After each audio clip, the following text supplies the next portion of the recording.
remember those lesbians who are on the front lines in so many cities today, trying to resist.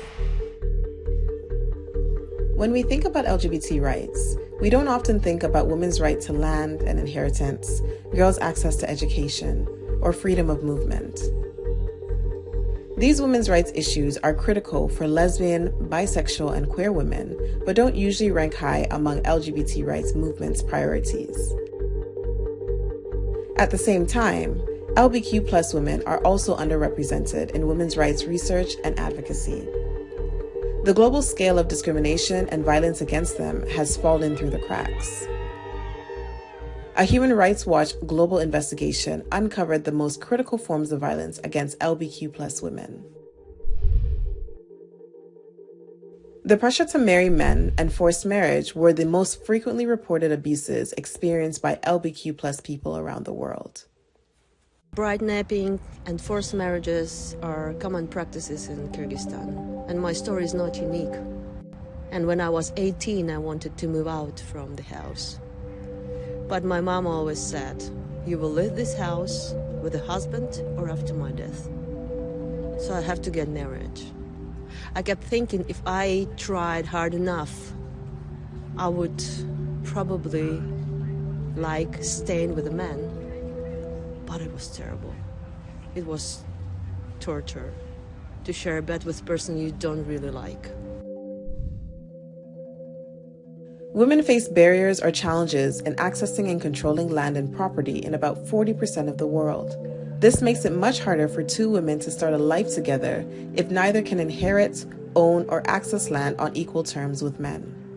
For example, in Mexico, women often do not have a say over how traditional lands are managed, particularly in rural and indigenous communities.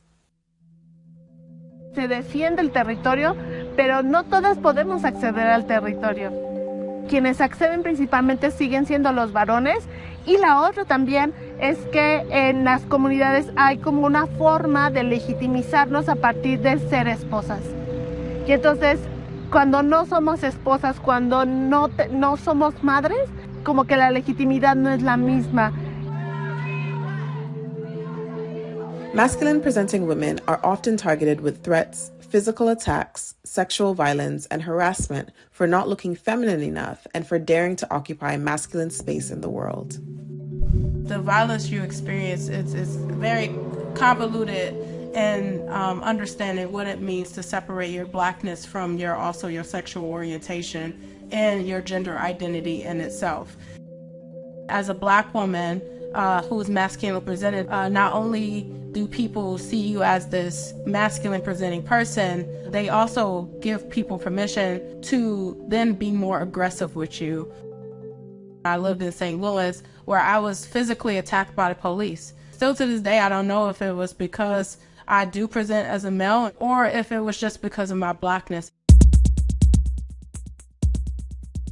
LBQ plus women face sexual harassment, violence, and threats by male colleagues at work, as well as discrimination in hiring practices and widespread economic inequality. Nosotros hemos recibido denuncias de lesbianas que están trabajando en fundos y el problema que tienen es el poder hacer la denuncia. ¿A quién acudir? ¿Quién les va a creer en estas idiosincrasias?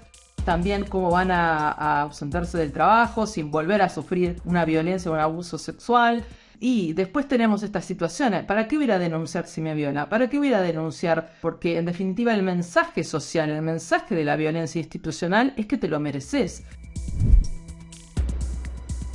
30% of the 187 economies examined by the World Bank have laws that limit women's freedom of movement.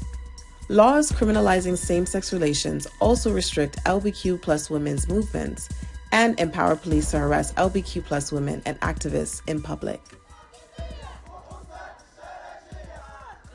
It took me a lot of time to accept myself because here in Tunisia it's a huge taboo. It's something that it's like people would prefer to die to not let that secret get out. And I started to avoid the checkpoints of the police, even though I did nothing. They checked, why is your hair short? Did you run from your parents? Are you a lesbian? I don't feel safe in my own country. At moments of my life, I didn't feel safe in my own bed.